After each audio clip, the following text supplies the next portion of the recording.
Okay, and we're away. So I might, just to make things easy, I will share a slideshow with you. Hopefully the images and so on spark some ideas and questions and thoughts in your minds. I just wanted to point out that your questions are really valuable to us, and our aim is to answer all of them. So if you have a specific question, please pop it in the chat and we'll endeavour to get to every question, if not tonight, definitely by the end of the 3 sessions, so that everybody feels satisfied that they've learnt everything they need to know. So we might begin now. And while Renee's doing that, I'll keep myself out of the picture, but we'll be tag teaming. So just so Renee has control of the computer more comfortably, but I'm here. Excellent. Yeah. Okay. I'm just going to share my screen with you. Won't be a moment.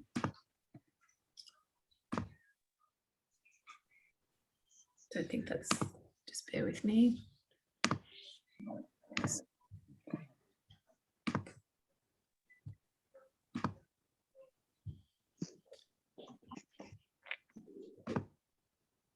Why is it doing that? Okay, you should all be seeing a welcome to Kildare Ministries screen there. Just give me the thumbs up if that's going well for you, that you can see that. Excellent.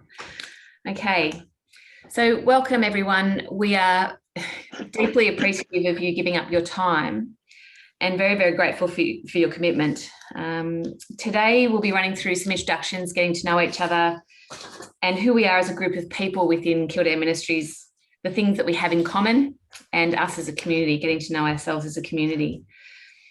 We'll be running through ideas that are at the heart of our role in governing for mission. We're the same, but not the same as secular boards. We're called to integrate and activate our civil and mission mandated responsibilities as leaders. And so we'll be going through a little bit of that to start with. So session 1, this is it. So initially we thought it might be a great opportunity for us, and I'll stop sharing my slideshow in just a moment. Thought this would be a great opportunity to just introduce ourselves, using our names, obviously, and something about us that brought us to KM as a leader. So we might begin now, and I'll just stop sharing just for a moment so we can see each other. If you can, please turn on your camera so that we can see you. And I might just change the view to speaker view so that I can see people speaking more clearly. So Steve, can we start with you? You seem to be the first person on the screen, lucky lottery. Would you like to tell us who you are and a little bit of how you came to Kildare Ministries as a leader? Well, Stephen Graham's my name. I have been on a few school boards in my time, and I'll explain that in a second. I gave up work in about 8-9 years ago to care for my wife, who's since passed away. And at that time, I was on the board of St. Lucy's School at Wahroonga, which is a Dominican school for children with intellectual disabilities. I was the chair of that school for a period of time. And Kitty Gearan was on the board of St. Lucy's with me. I gave up the chair because of my caring responsibilities, and Kitty took over. And when my time at St. Lucy's was up, Kitty approached me to join the board of Bridgetine. So I came to Bridgetine through Kitty. I'm also currently the chair of Santa Sabina College at Strathfield, another Dominican school.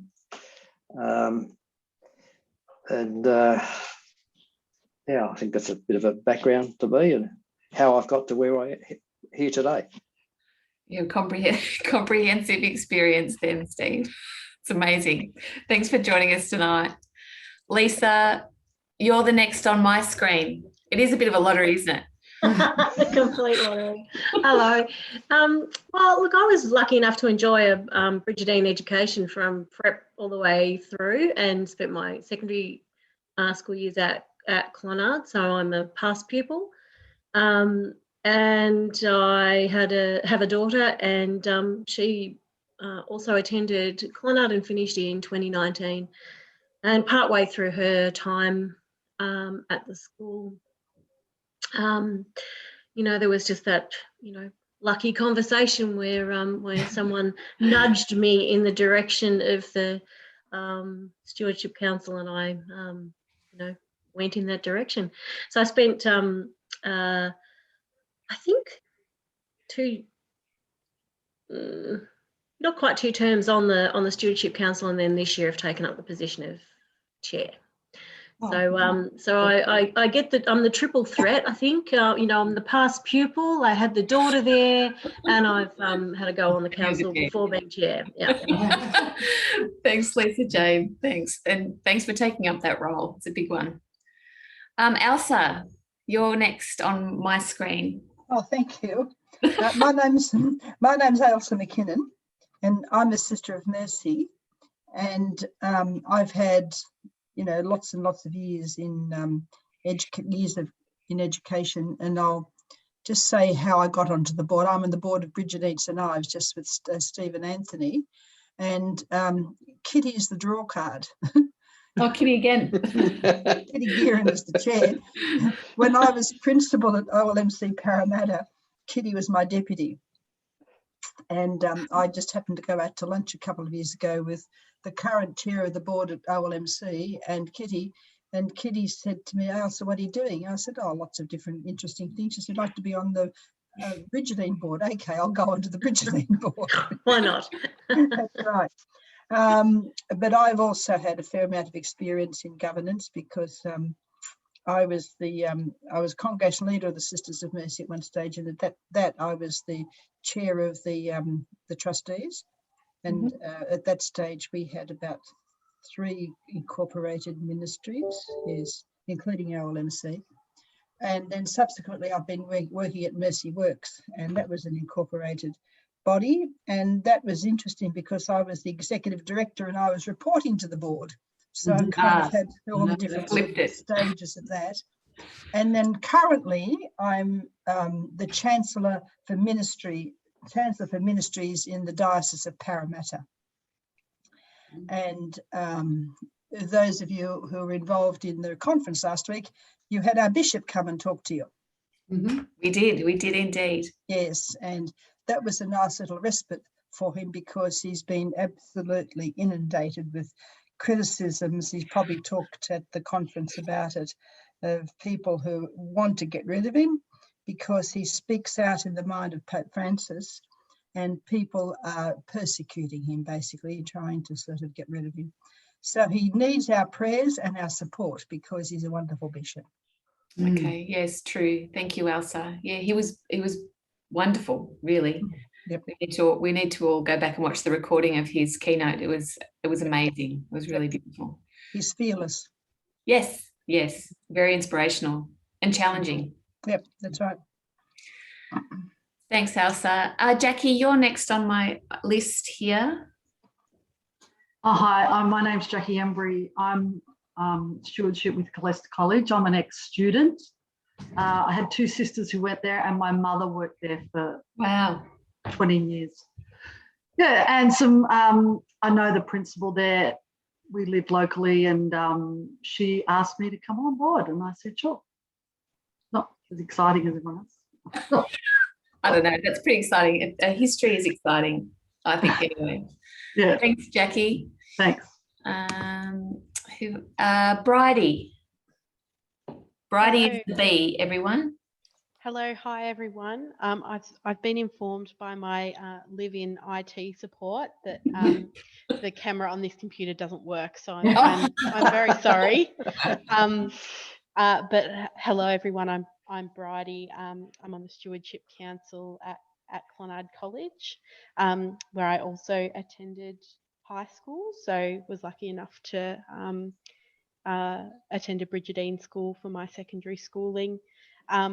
And actually, I might be the only person on this call that can say that another person on this call reached out to me to ask me if I would be interested in joining the Stewardship Council.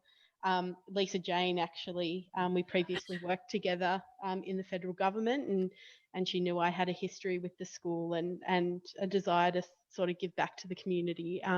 So reached out, and I joined in the middle of last year. Oh, well done.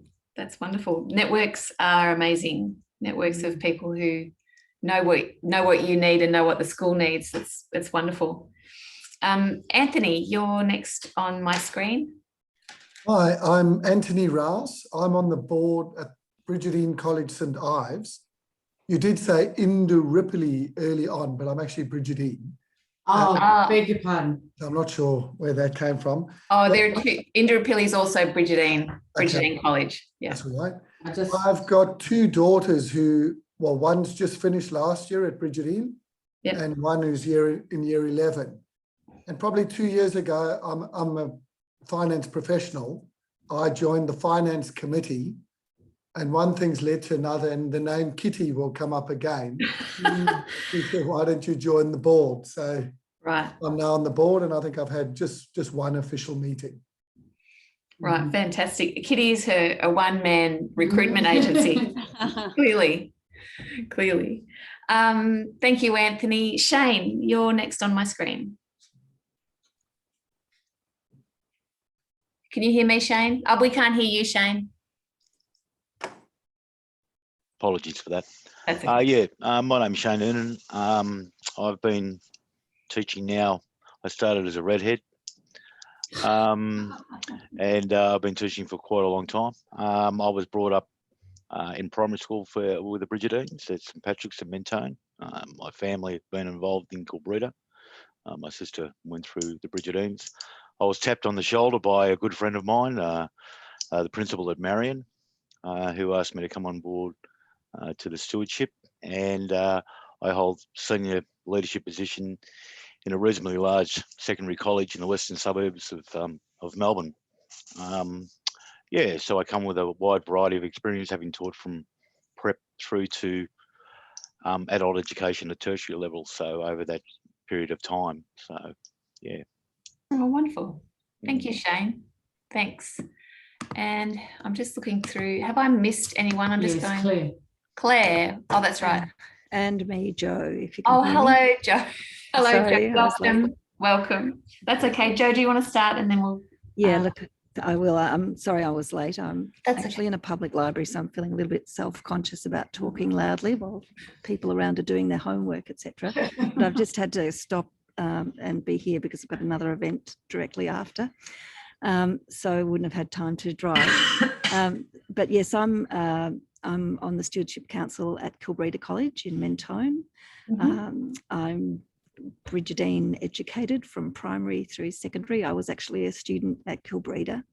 I'm also a teacher. I taught at Kildare College in Springvale, and for the last 20-something years, I've been at Deakin University, where I teach pre-service teachers in the area of arts education. So that's my my main role. I'm also artistic director of a small theatre company that involves adults with intellectual disabilities. It's an inclusive company, and that's why I'm here, because we're going to see a show at 7 o'clock. So if I disappeared just before, you'll know why. Okay, thanks, and no sorry problem. again for being late. I hope I didn't miss anything.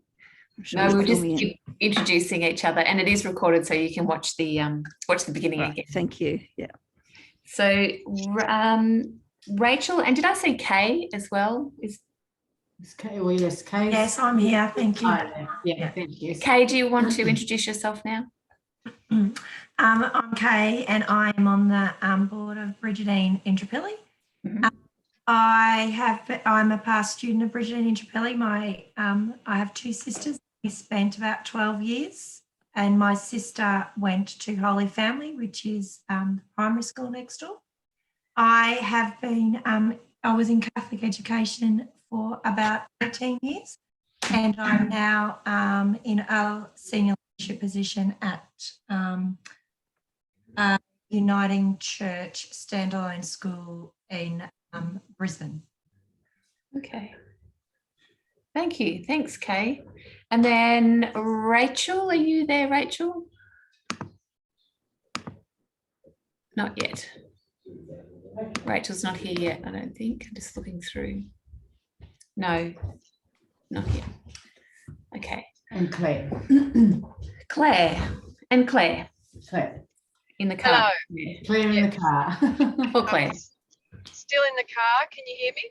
Yeah, we can Yes. hear you perfectly. Thanks, Claire. Great. So I'm on the Stewardship Council at Clonard with Lisa, Jane and Bridie.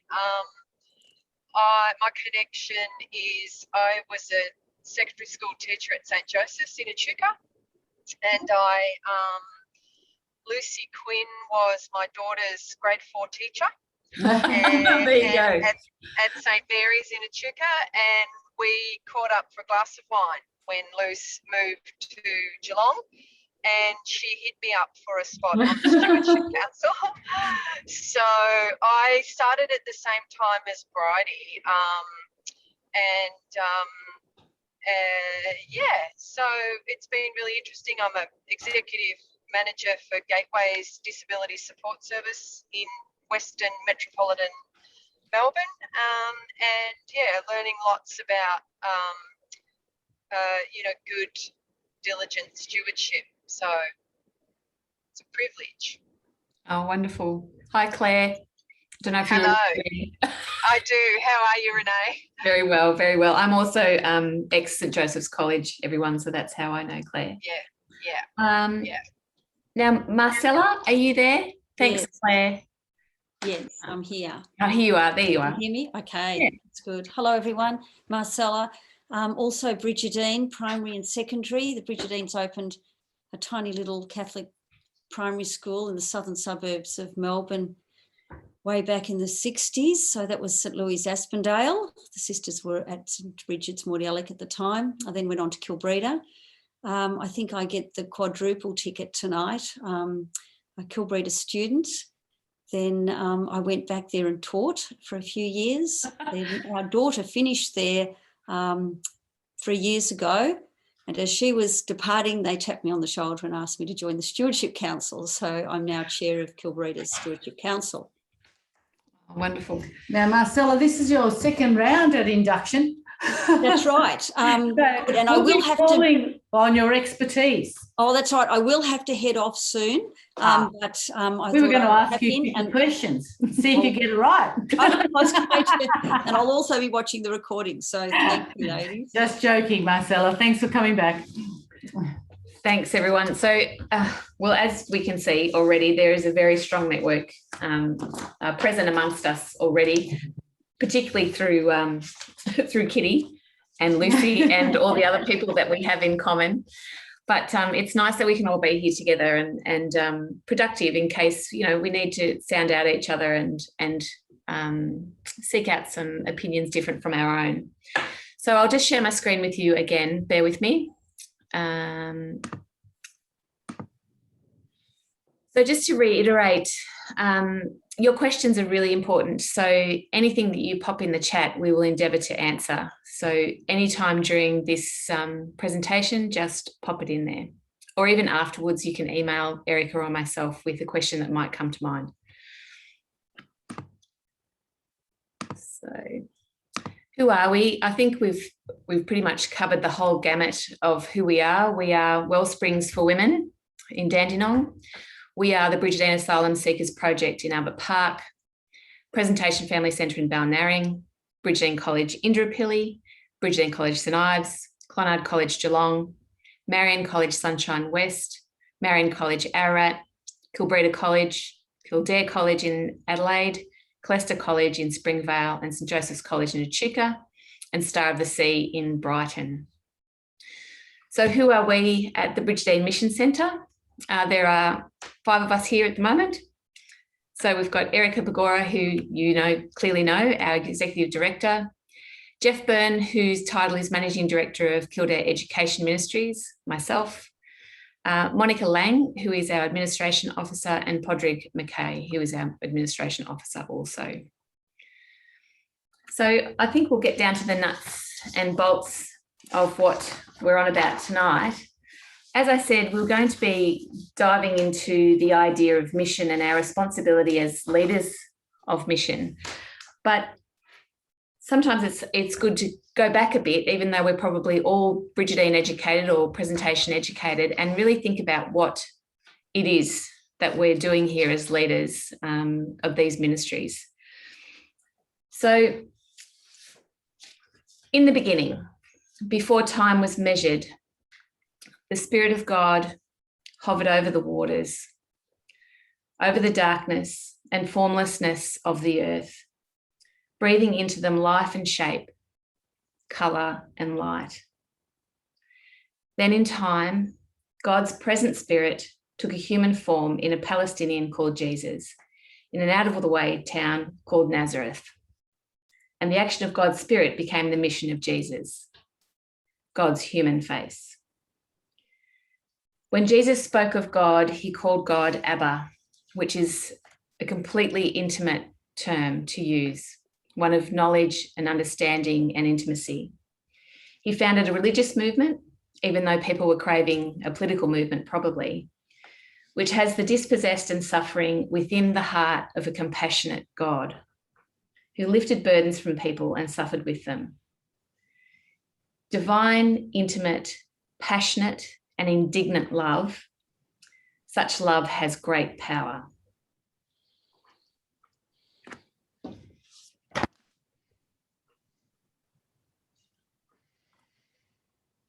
Mission comes first.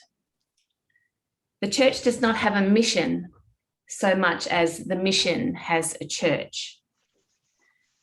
We know that the church is not the kingdom or heaven, and that our brokenness is truth and part of our story.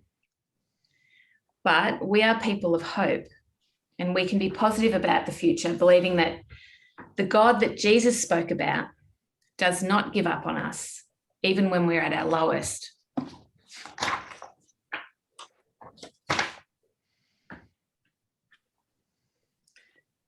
The church exists not as an answer, but as a response to God's call to mission, to continue his mission of love, redemption, reconciliation, healing, forgiveness, and challenge. And the church lives out its mission in different ways according to our times and contexts. Transforming and changing, it's always oriented towards the poor and marginalised. Embracing people, connecting with our world, connecting with other faiths, and ecologically integrated with our environment. We are future orientated. We're always looking forward.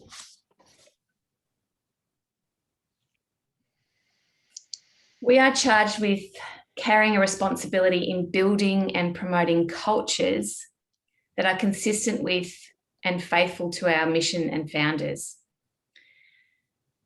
Our inclusion statement, which is still in draft form, states, Kildare Ministries is a richer organisation because of the multicultural and multi-faith nature of its communities. This nature is supported within our Catholic tradition and explicitly by the policies and procedures of Kildare Ministries.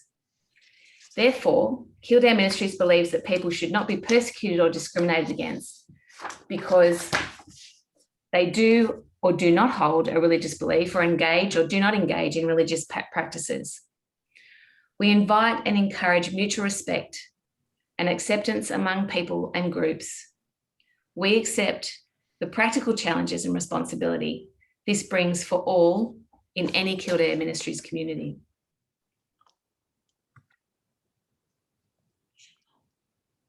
Yeah.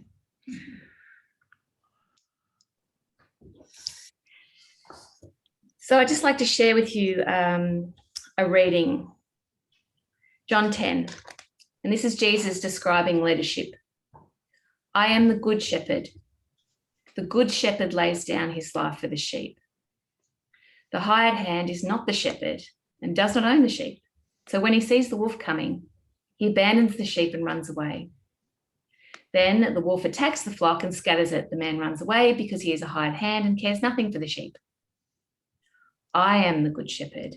I know my sheep, and my sheep know me. Just as the Father knows me, and I know the Father, and I lay my life down for the sheep. In the New Testament, there was deeply relational leadership at work. There were lots of challenges for the early church to adapt as a group, and they did. And by example, they still lead us. The leader who seldom goes out of himself misses out on the best of our people, on what can stir the depths of his creative heart. This is precisely the reason why some leaders grow dissatisfied, lose heart, and become, in a sense, collectors of antiquities or novelties, instead of being shepherds living with the smell of the sheep. And this is what I'm asking you. Be shepherds with the smell of the sheep.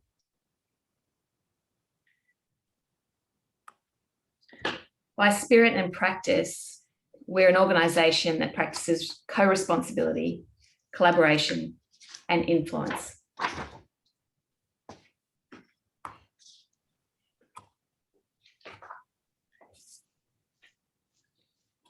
So what are PJPs? Traditional PJPs, public juridic persons, include dioceses, parishes, congregations, and orders. So what are MPJPs, ministerial public juridic persons? In the last 3 decades, another kind of canonical identity has emerged. Ministerial PJPs have emerged to serve the education, health, or social services sectors. Approved by Rome for the purposes of carrying out the mission and charism of their founders through their particular ministry, in our case, education. In this picture, in the photo there, are members of the Association for MPJPs, of which we're a member. MPJPs have established clear processes for governance by colleges of stewards or trustees, and in our case, trustees, almost all of whom are neither ordained nor members of a religious institute, and that's where we find ourselves. The kingdom for Jesus was about liberation and freedom. He didn't proclaim an established order. He didn't call people to be rulers, but servants of and siblings to the most vulnerable and marginalised, as well as each other.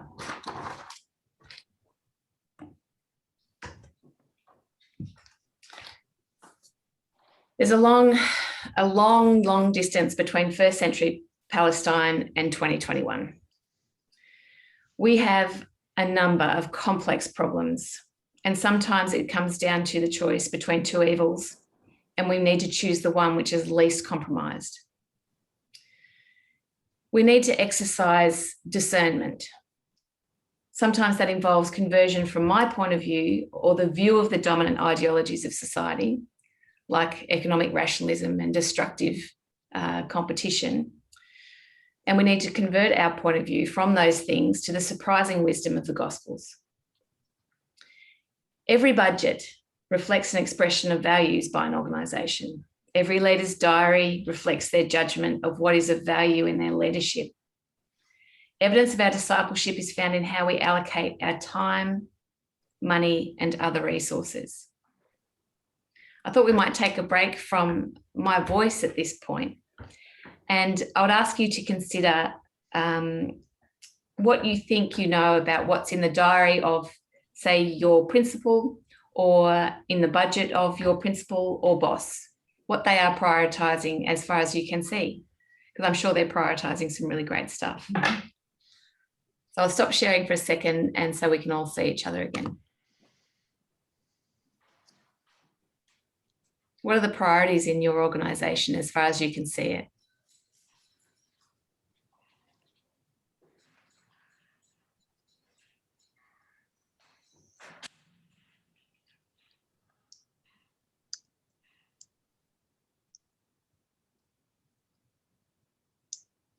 Ours is to keep, we're in manufacturing, and it's to keep meeting deadlines is our priority. Obviously, right. We need the sales to do that, but got lots of them. Magnificent. Anyone else?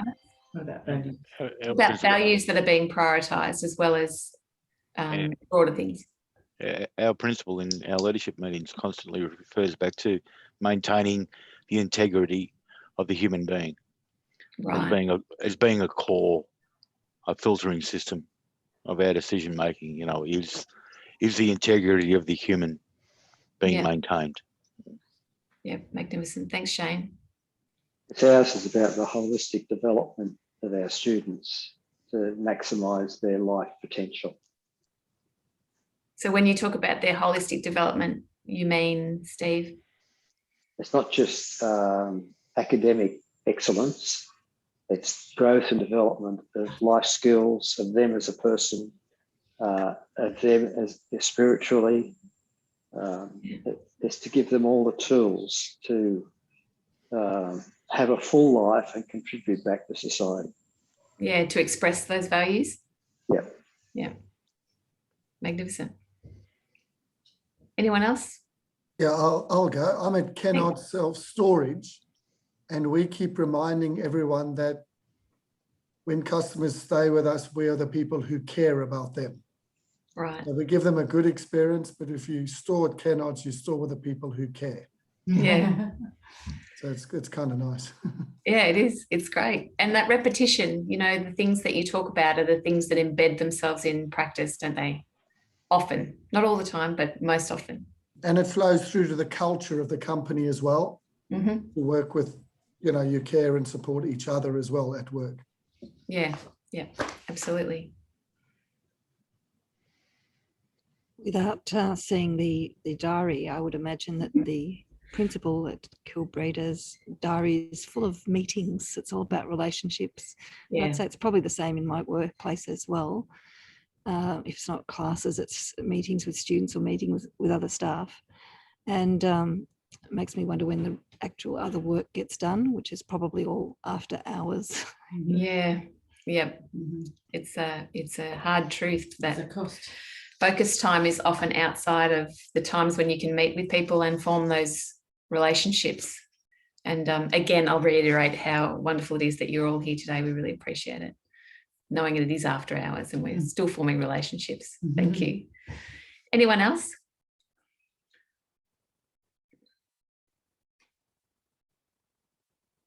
We might move on then. Share my screen 1 minute.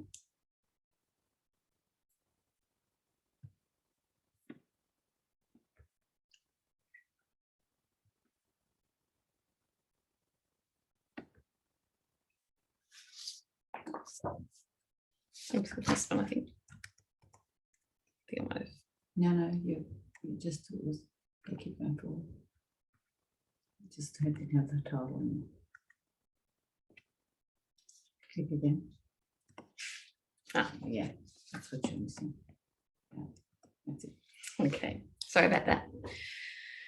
So I was reading a little story the other day about the young Pope. Well, he wasn't a Pope when he was young. He was a rector and looking after some young priests and educating them. And two of these young priests who were with the young Pope Francis they were both talking about the experience they had of him, which was that he was always in the laundry loading these big, massive washing machines and washing everybody's clothes every morning. And the other one said that the thing that he remembered about him is that he was always feeding the pigs, that the pigs had a great relationship with him and that he was always there. And I thought they were amazing stories of leadership as witness. And I know that some people at the time probably would have said of him, this is not the way to lead. You need to be in there teaching these young priests how to be priests, teaching them theology. But perhaps there was something wise in the young Pope Francis as there is in the older Pope Francis.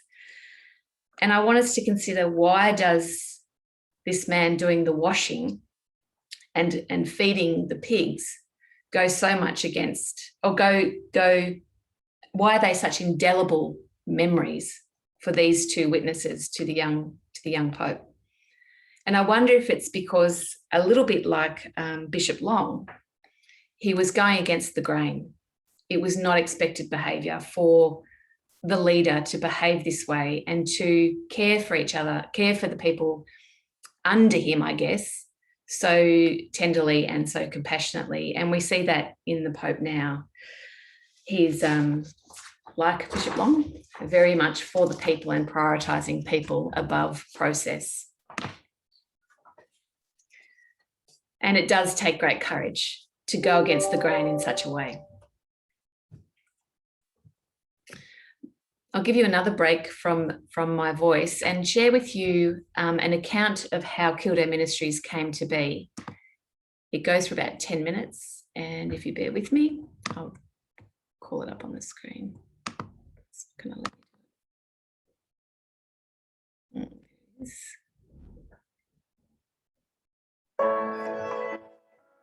Can you see that Kildare Ministries film beginning? No. No. Okay.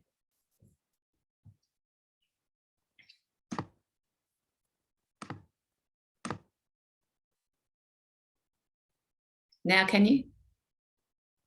Yeah. And can you hear it?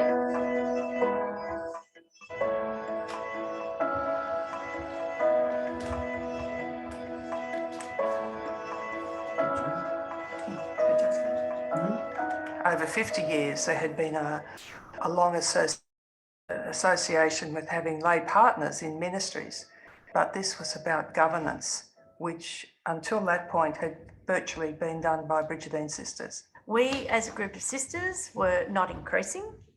We were ageing, and we decided that we needed to look to the future of what would happen with our schools. We had to admit that our numbers were decreasing.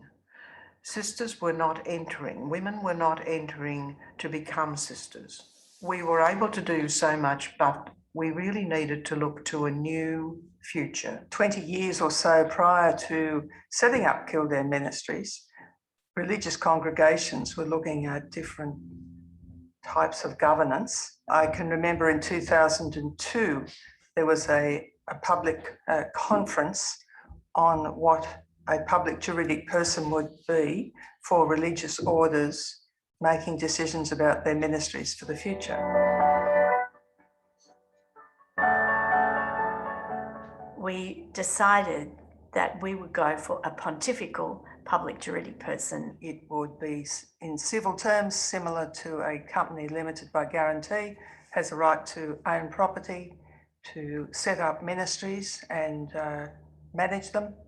It is perpetual. We initiated a meeting between the leadership teams of the two provinces, New South Wales and Victoria, in October 2007, and the journey began. We then spent several years, many meetings, developing a petition to take to Rome to ask for the establishment of a new public juridic person that we were wanting to name Kildare Ministries. The serious work of writing the petition began. We had to seek endorsement from each of the bishops in whose diocese our schools were located, and there was no hesitation. We were very fortunate in that every bishop in whose diocese we had worked gave full support to the setting up of Kildare Ministries. In 2009 and 2010, the Presentation Sisters indicated an interest in joining Kildare Ministries. Part of their application to Rome was that other smaller groups could come in and join the same PJP. And so we said, well, we're definitely interested in doing so. And I felt, in one sense, oh dear, here we are, you know, sort of handing over, you know, that's a big thing to hand over what you have put in, you know, all those years of effort and our money, our effort, our creativity, our compassion for the children, and to let somebody else maybe would take this into the future. I'm really pleased that we did that, so that right from the beginning of Kildare Ministries, our voice was there, that we were interested to be part of the same. And the beautiful thing was that the Brigidines made us so welcome. And it was in mid-2010 that the decision was made to choose the name Kildare Ministries. Kildare Ministries name came about because we were founded in the Diocese of Kildare and Lachlan. I was asked by the leader at the time, what would you think of Kildare Ministries? I said, we'd love that, because our second foundation didn't come from Limerick, it came from Kildare. And 4 sisters came out from Kildare to Wagga, and 2 of those then came down to start our Star of the Sea school. So we have an immediate link with that word Kildare. The petition to Rome to request approval of Kildare Ministries was completed by April 2011. And so we met with the panel at the Vatican. We were all a little bit anxious. We didn't know what this process would be, but we met with a panel of 3 people who then asked us questions about what we were hoping to do by setting up Kildare Ministries. And of course, our response was, well, we entrust this entity and all the ministries that are in Kildare Ministries to a group of laymen and women for the perpetual life of the schools in which we ministered, that we believe we had such a strong community of schools. And at that stage, we knew that the Presentation Sisters would like to join us. So our petition included not only education ministries, but community works. Assistance by a letter in our petition from Bernadette Keating, who was the then leader of the Presentation Sisters, we believe also assisted in the approval. In September 2011, we received a response back from the Vatican to say that Kildare Ministries had been approved. That was an exciting moment, but it then meant that new work had to start all over again about the how we were going to set it up. What did the governance structures look like? How would it operate in reality? What did we need to put up in terms of an executive office to make it work?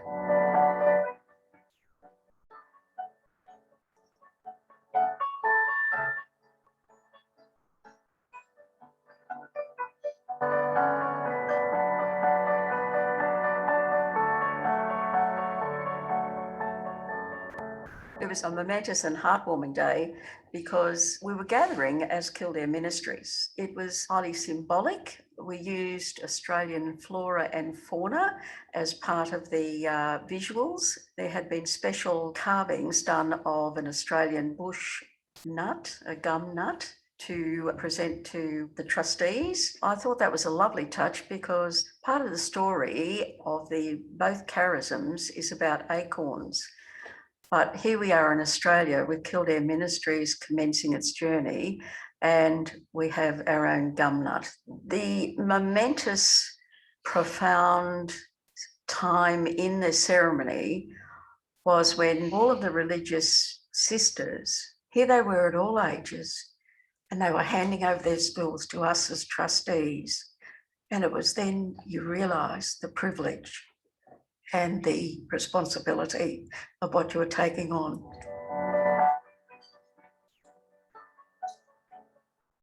Kildare Ministries is a PJP, but it's a new voice in the church. Part of our vision, we use the word transformative. So how are we going to be a transformative organisation within the church, which has a history of 2,000 years? So we're constantly looking at being people-oriented first, looking at the contemporary issues in society that affect people, and how do we have a voice in that for the good, for the betterment of society. When you've got 2 charisms and you have to combine them, it automatically creates a new sense. And that to me is the exciting part of how do we take this forward?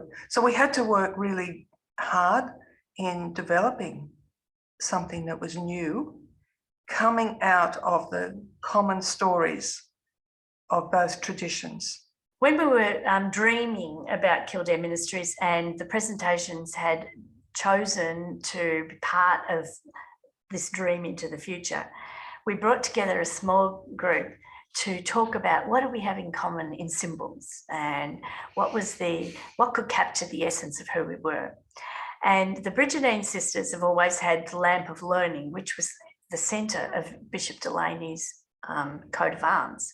And the presentation sisters had the lantern of Nano Nagel, who walked the streets of Cork. What emerged from those discussions was a sense of we need to look at light as being a central thing, a flame. And we came about with the centrality of the cross and the sense of the gospel and Jesus' message being central to this endeavour, that the flame would be a uniting symbol that come from the light and the lantern, and that we would have a circle around it to hold the two together, symbolising the world, symbolising inclusion, but not to be a closed circle. I feel very confident about the future because I can see that the structure of Kildare Ministries is getting stronger and stronger. It's such a little space of time that we've had for a whole staff to grow, for a trustees group to become established. And on the Members' Council, we can see and approve and encourage growth that's happening. And I would hope that it would become strong enough that they could do what we did all along the road. Look to where the next need is and say, can we do something about that? We've got a great group of people who've taken up the mission and developed the mission. We had in just the beginnings of ideas of what this was going to be. And it was very scant in the way in which we had developed the outline for Kildare Ministries. The trustees have really worked to have a clear statement of purpose. They're clear about their mission. The values that they've developed and the expression of them is consonant with the work that we've done over the years. I have every confidence that this is going to be the beginning of another 200 or more years.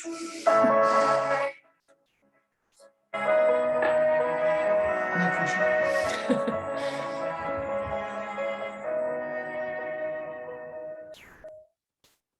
No pressure there at all, everyone. Mm-hmm.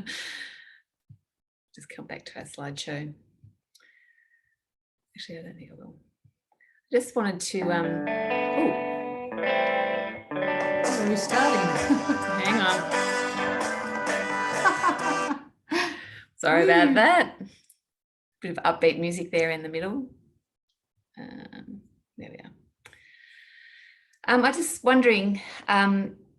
In that video, I've now seen about 100 times, speaking for myself, when it comes to the part where Rosemary Copeland, one of our trustees or our co-chair at the moment, speaks about that moment where she realised the enormity of the tasks she was taking on when she looked out over the faces of the religious people who had spent their lives and dreams building, and they were handing it over, and the enormity of that for her.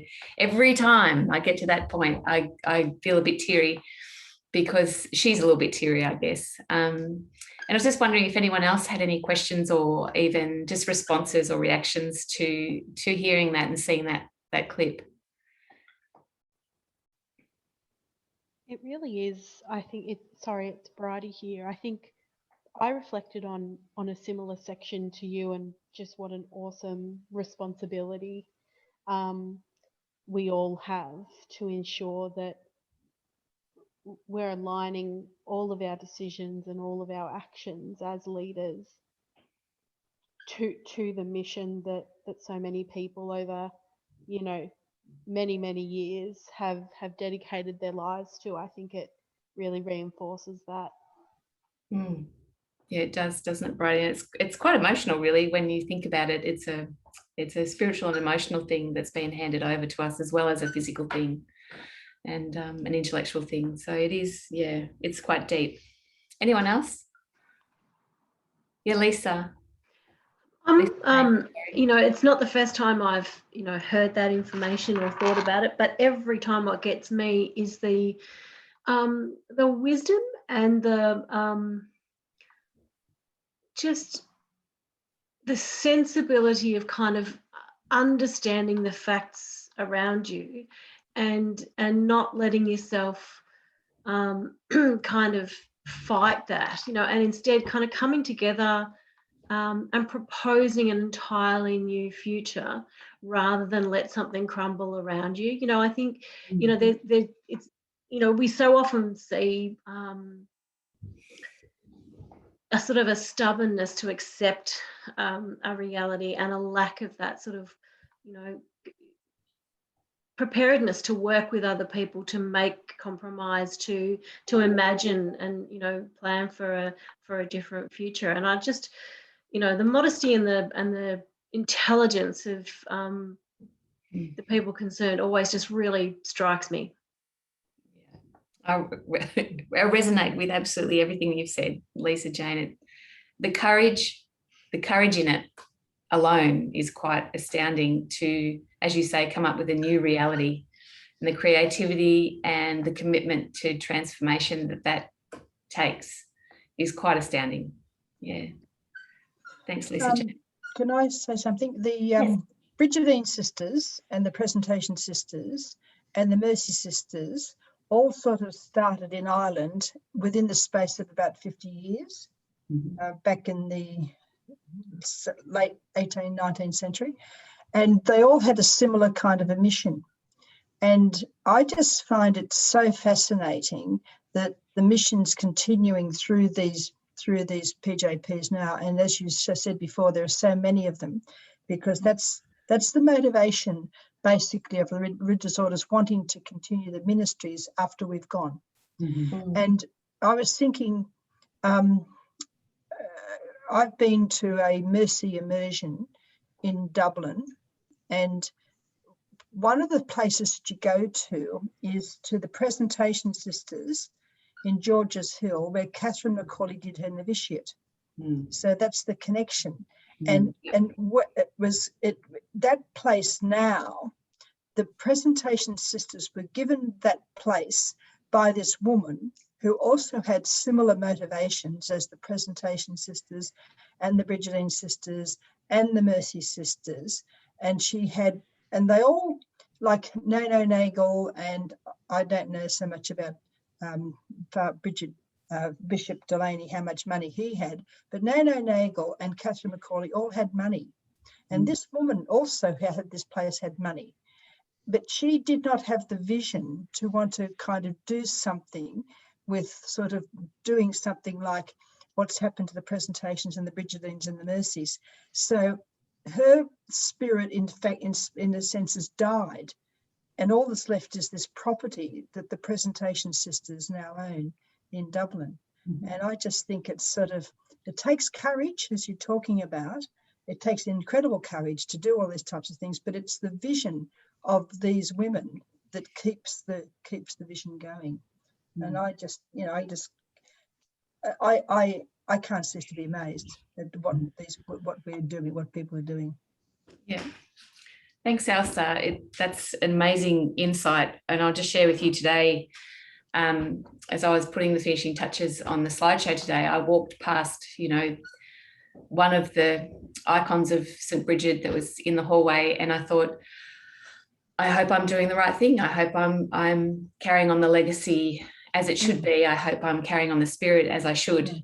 And that's not very far from many of our thoughts, I don't think. Especially, so like as you said before, the church, the church doesn't have a mission. The mission has a church.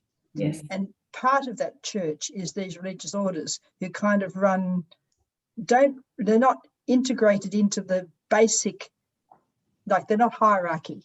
No. But they've still, all these religious orders still have these ways of continuing the mission. Yeah, it is astounding. It's amazing. Incredible. an amazing Absolutely incredible. story. That's incredible. When you tell people the story down at the pub on the weekend, they are quite astonished by it. It's amazing. Okay. Anyone else have anything to add to that? Thanks, Elsa. Beautiful. One of the things that I've been struck by both in my role at Bridgetine and the Dominican schools is the overwhelming responsibility of trying to continue the charism. But one of the things that struck me during watching the video, it reminded me of how small a group of women came out from Ireland in each of the orders' case, including the Dominicans' case, because they came from Ireland as well. And the circumstances of their arrival, the challenge of the work they had, we're in a much more advantageous position. We're still overawed by what we have to do. It emphasises Elsa's point, I think. Yeah, no, it is astonishing. Here we are, we're a bit overawed by our responsibility, and yet there was, as you say, crossing oceans to completely unknown territory. And when you think of the Brigidines and the Dominicans too, like in comparison with where we live now, they started in back blocks, like the Brigidines started in Canandra or Canamble or someplace like that. Canamble. Yeah, and the Dominicans went to Maitland. Yeah, and the ones in Victoria went to Echuca. Yeah, far off country places. That's right. Could I just, sorry, could I just say this? Could I like to share something with you? I was at the launch that came up at the end there, and what struck me at that was a few things as in terms of expression of church. One was that there wasn't a clergy to be seen, that the Brigidine presentation took on the whole liturgy on their own.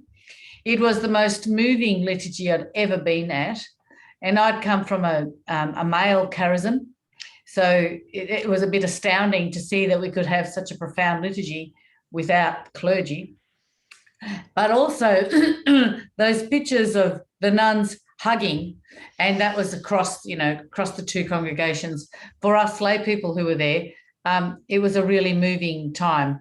And a part that we didn't capture in the photos was that each of the congregations stood up in the congregation of people gathered, and publicly passed on these works to the people gathered. There wasn't a dry eye in the whole place, and when I think about it, I still get goosebumps, because it really was a watershed moment, but in lots of ways, in the courage of it, in the expression of faith, in the way we could be church together, without pomp and ceremony and hierarchy, and it was so profound. So on those days at the beginning of Kildare Ministries, when we were just sorting things out and it could be a bit stormy, I would remember that, because that's what I tried to bottle up. That's what gave me strength to keep going, thinking, gosh, we just cannot let this work down. Like, we really have to make this happen, make this work. So I love watching that video, because it brings back all those really fond memories of the pioneering spirit that we had at the time. Yeah. Yeah. If I may say something else, sorry, but I don't want to dominate, but a couple of years ago, I met this woman, a teacher, a school principal, who's recently done a PhD on what happens when charisms come together. And there are lots of schools around Australia where there's the Maris brothers and the Presentation sisters and the Christian brothers and the Mercy sisters that come together to form the one school. Yeah. And her result of that PhD, her findings were, in most cases, it's the male charism that takes over, not the female charism.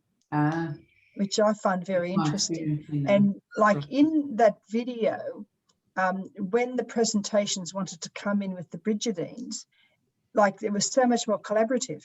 Mm-hmm. The two women's congregations got together and worked out how they could work together. Mm-hmm. Yeah, correct. That's true. That's correct. Okay. Anyone else before we? Renee, it's Claire. Claire. I just was thinking about, I've been reading about leading strategic innovation, right, for my job.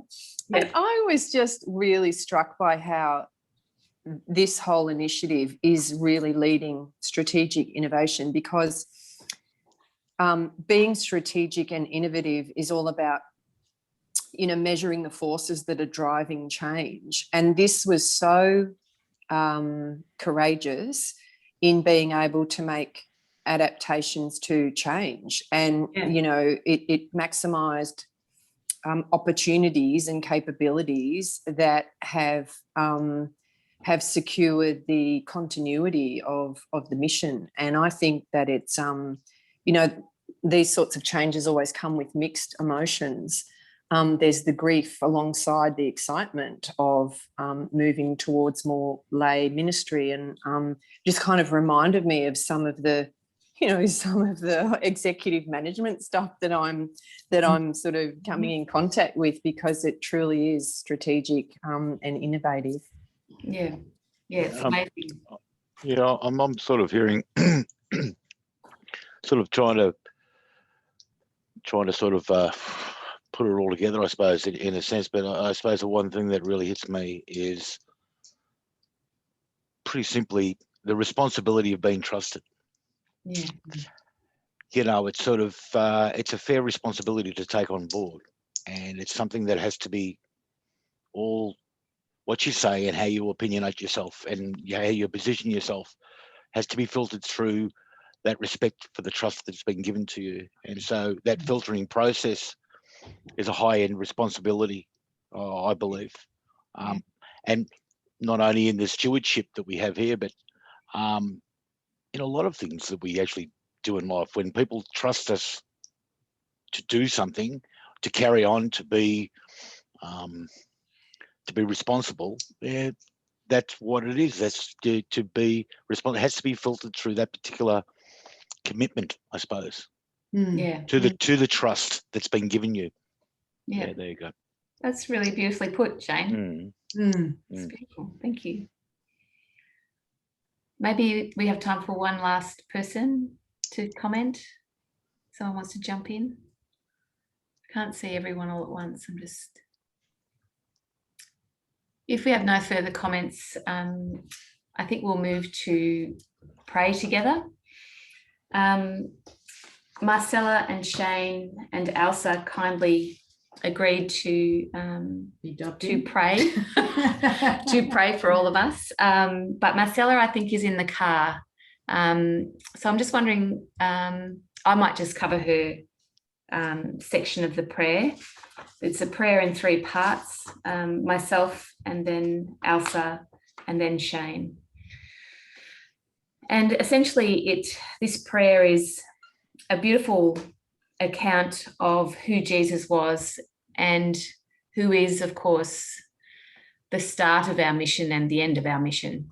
And of course, is the person and the God to whom our charisms poured all their lives and energy into over all these years, and to what the thing that we have been entrusted with. So we will begin in the name of the Father and the Son and the Holy Spirit. Amen.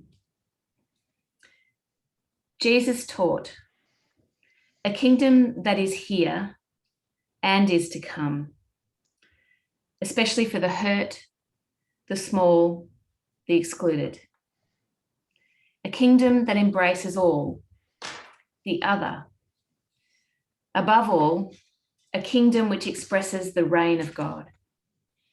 And the God he spoke of, steadfast as Uluru, loving, strong, and determined as a mother, protective as a mother hen, who rejoices in the just, gives joy, moves people to bang tambourines, break out in song, and even to dance, is marvelous and beyond our imaginings, faithful, compassionate, merciful, holy.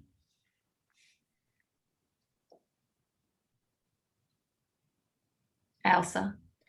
Jesus felt the pain of others, felt it in the pit of his stomach. He healed, he gave life where there was death. He gave hope. Jesus ate and drank with the B-listers, the Z-listers, and the non-listers. Relaxed, enjoyed his world, was in this world. Jesus called some to be his disciples. He challenged his followers, challenged authorities, was not naive about the price, and saw the writing on the wall. Jesus prayed, reflected, went away alone to be with God, sought out his mission. Jesus respected and observed the law, but he put people above the law. He challenged the law and the teachings polluted by time and custom. He recognized the need for reform. Jesus was killed as a criminal, a terrorist of sorts. From many perspectives, he was a failure. He defied death and yet lives on in his followers. Death did not kill him. Death did not destroy his mission to bring the kingdom of his God to realization. Amen. Amen. In the name of the Father, Father, the Son, Holy Spirit. Amen. Amen. Well, thanks everyone for your rich contributions to the conversation there. We are entrusted with a huge responsibility, but we're told we're up to it. So here we are. Here we find ourselves. Now I'm just going to pass over to Erica. She's going to talk to us a little bit about the nuts and bolts of You're not what we're the doing. same Oh, hello, Nick. person as me. And it's always just like wait. That's Hello, Nick. wait because you're done. Oh, he's been waiting to get in. Hello, Nick. Can you hear us, Nick? Okay. I might hand over to Erica now just to continue to enlighten us a little bit on the nuts and bolts of Kildare Ministries. Could you share the screen again? Technical assistant. Oh, sure. This one.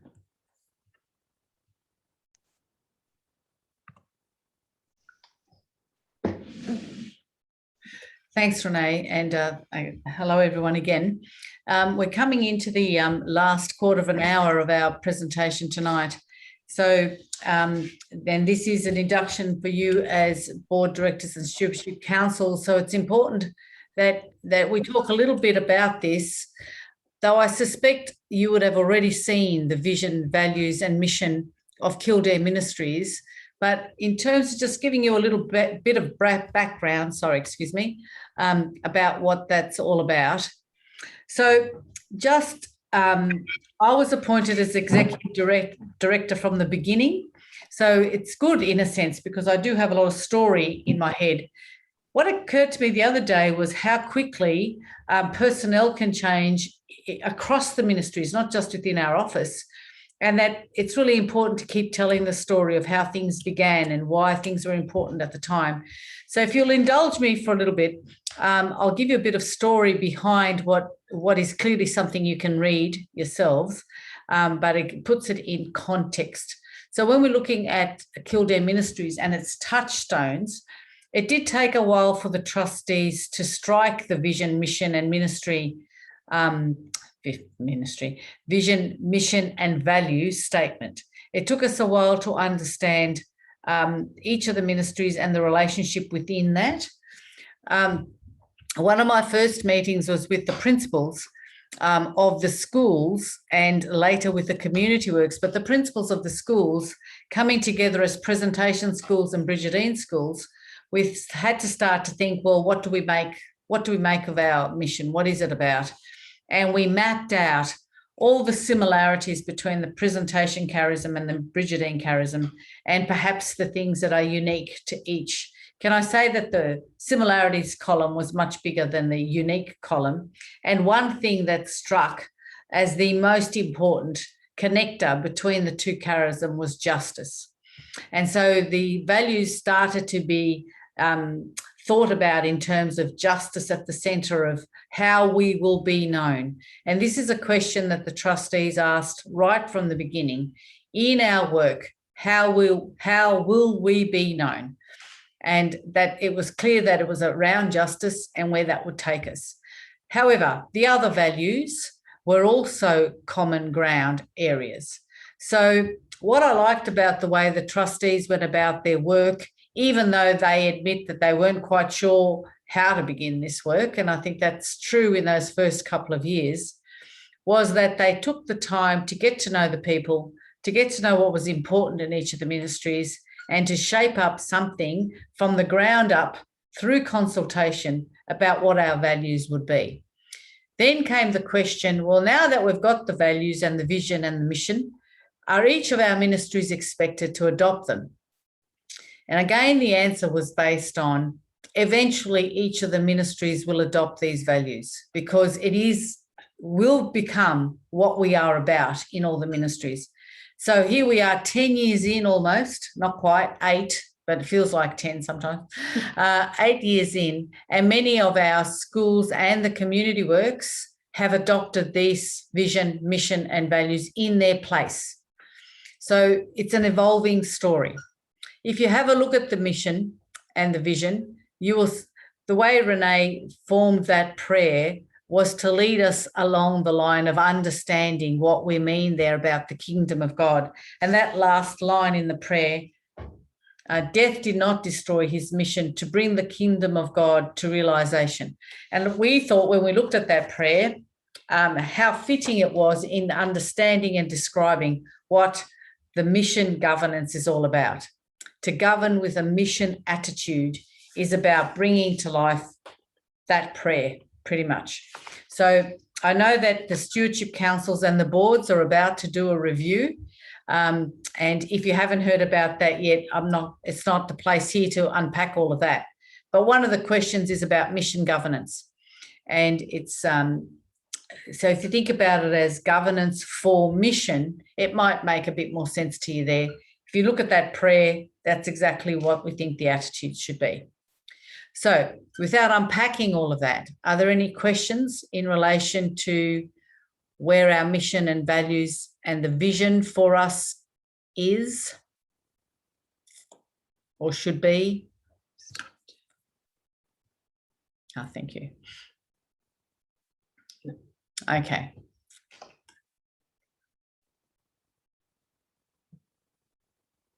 Thanks. We're just checking the questions in the chat. Thanks very much. All right, so we'll move on then. Oh, no. Oh, thank you. See, thank God my assistant's here right next to me. She gets paid a lot for this job over after hours. Now, I suspect all of you have seen this as well. With your interviews when you were thinking about becoming a board director or a stewardship council member. And I suspect you can see yourself in that structure or, your role in that structure. So I won't go into too much details other than to say, if you can't draw a governance structure, well, then it's not going to be very workable. We've been able to draw it, but can I say it's actually quite a complicated structure in some respects. I'll just talk through it briefly without, dragging out the story too much. But there are some things that I'd just like us all to have a common understanding about. One is if you have a look at the yellow box at the centre of the top of the diagram, the governance structure, it says the trustees of Kildare Ministries. Now, most of you would have met Rosemary and/or Marie and Kathy as co-chairs of the trustees. And would know that they represent the canonical authority of Kildare Ministries, which means we have a similar authority to any parish in terms of making decisions related to church. Now, without going, again, too much details, the trustees are incorporated, which therefore means they also have civil responsibility. Hence, they are members of each of the boards and appoint board directors and the chairs of those boards. If you follow that line down, you will see the 7 boards that belong to the Kildare Ministries group. the Kildare Education Ministries. Now, if you follow that line, you will see that there are 7 stewardship councils. So they are the local advisory group for the principal, and they have a relationship with that board in so much as the board attends, or one representative of the board attends the stewardship council, and that's how the board keeps that relationship going with the stewardship council and the board.